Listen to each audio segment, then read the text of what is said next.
The next big addition to the game is Osana, the first official rival. I've made a lot of progress towards adding her to the game.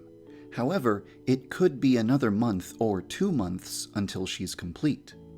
I'm always searching for things that I can add to the game to keep you entertained until Osana is ready. One place where I search for inspiration is the latest Hitman game.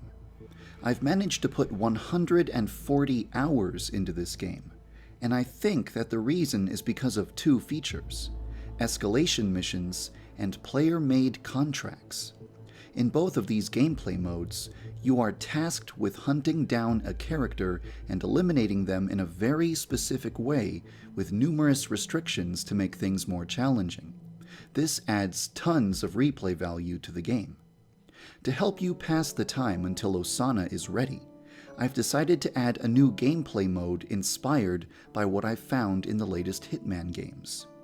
I'm not sure what type of name to give it, but for now, I'm calling it Mission Mode.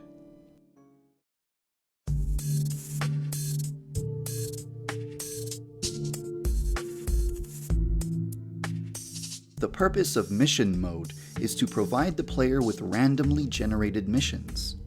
The player is given the option of choosing how difficult the missions are going to be. If you don't like a mission that the game has generated for you, you can tap a button to generate a new one. You can also decide the number of students that will be present at school, but I'll explain more about that later. You can imagine Mission Mode as a mode that takes place in a completely separate reality from the main story mode. In this alternate universe, Yandere-chan is not actually a Yandere girl. Instead, she is a young killer for hire. Instead of selling blackmail and panty shots, Info-chan operates an assassination service for students. If you're being bullied at school, you can hire an assassin to kill the student who has been bullying you in any way you see fit. For example, let's say that Musume Ronshaku has bullied a girl by cutting her swimsuit with a pair of scissors. The girl retaliates by hiring an assassin to kill Musume Ronshaku with a pair of scissors while wearing a swimsuit.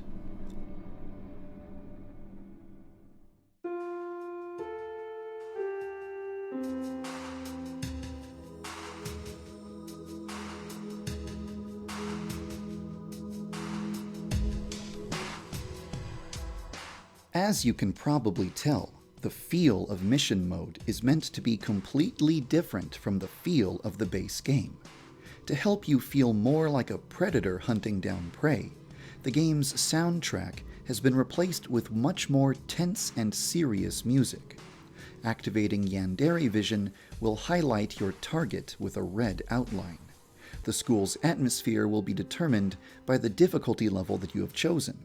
So if you're playing at the highest difficulty level, the school will have a very dark feeling.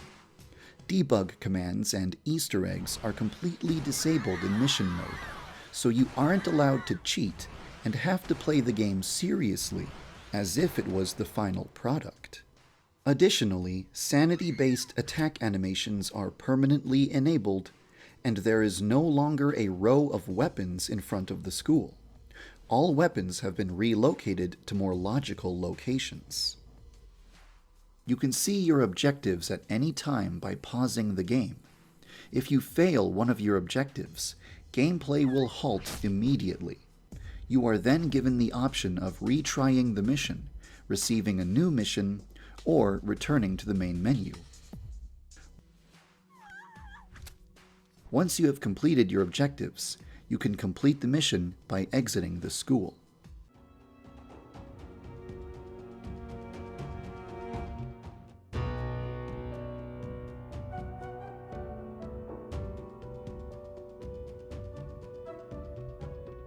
Currently, there are 9 different ways that a mission can become more complicated. A mission might require you to use a specific weapon, wear a specific outfit, or dispose of the body in a specific way. You might be instructed to make sure that nobody else other than the target is injured, or to make sure that nobody witnesses the murder or the corpse.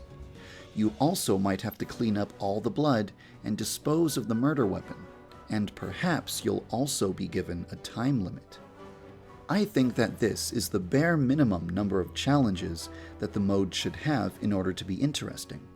I'd love to add even more challenges, such as adding security cameras to the school, requiring Yandere-chan to steal something during the mission, or perhaps adding a character who actively attempts to hunt you down and kill you while you're trying to complete the mission.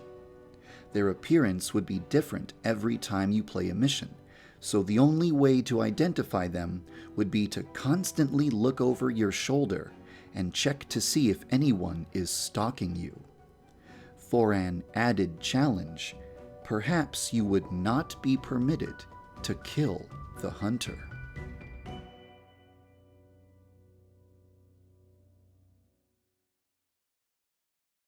I think that there's a lot of potential in this gameplay mode. I'd like to continue adding to it in the future, but Osana will continue to be my top priority until she is complete. Behind the scenes, each mission is really just a set of numbers that dictate objectives and conditions. So it really shouldn't be too difficult to allow the player to design a mission for others to play. Giving someone a mission would be as easy as giving them a string of numbers that represents the objectives of the mission. If this mode gets really popular, then maybe I'll implement a system for designing missions, sharing them, filtering them, and maybe even a leaderboard system so that people can compete for the best times and best scores. But, of course, all of that will probably have to wait until after Osana is finished.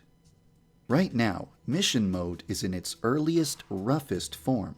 I've fixed all the bugs that I can find, but there might still be a few glitches that I haven't found yet. If people report lots of bugs with mission mode, I'll try to fix those bugs and upload a new build of the game as soon as possible. It only took me 3 days to put together mission mode. The rest of my time over the past 2 weeks was spent working on Osana, improving the game's frame rate, and also restructuring the game to support a higher number of students at school. I fixed a lot of problems that were causing the game to have a low frame rate. Last week, we had a frame rate of 30 frames per second in the school plaza. Now, we're hovering around 50 frames per second in the school plaza. Of course, my mission is to achieve 60 frames per second, even when all students are visible and animating simultaneously. We're not there yet, but one day, we might finally get there. Normally, there are only 40 characters in Yandere-chan's high school at any given time. If you've got an ultra-powerful supercomputer, you're invited to open the debug menu, press the X key, and test out a higher school population. In this mode, the school is populated by 90 students and 7 teachers. As you can see, the frame rate improvement that I was talking about is instantly gone in this mode. Until I fix the frame rate, this will not be the default number of students at the school. When simulating a higher school population, the game spawns a bunch of characters with randomly generated names, appearances, and routines. Each time you load the school, you will see a different set of students. I don't suggest developing an emotional attachment to any of them, since none of them are permanent, but it does help simulate what the final game will be like. Try killing Midori and carrying her body to the incinerator without getting spotted while 90 students are roaming the hallways. Depending on their randomly generated routines, it might be quite difficult to pull it off. In the final game, students will not be randomly generated. Each student will have a permanent name, appearance, and role within the school. Each student's routine will be designed so that there are very few blind spots in the school where nobody can see you committing a crime. It's been over a year since the last time I took a vacation, so for the next 2 weeks, I'm going to take some time off. If there are any critical bugs in the latest build, I'll be sure to fix them, but I'm going to try and relax as much as possible until December 1st. Last year, I held a fan art contest during my vacation. I'll probably do the same thing this year, so check out my WordPress blog if you're interested. Thank you for following the development of Yandere Simulator.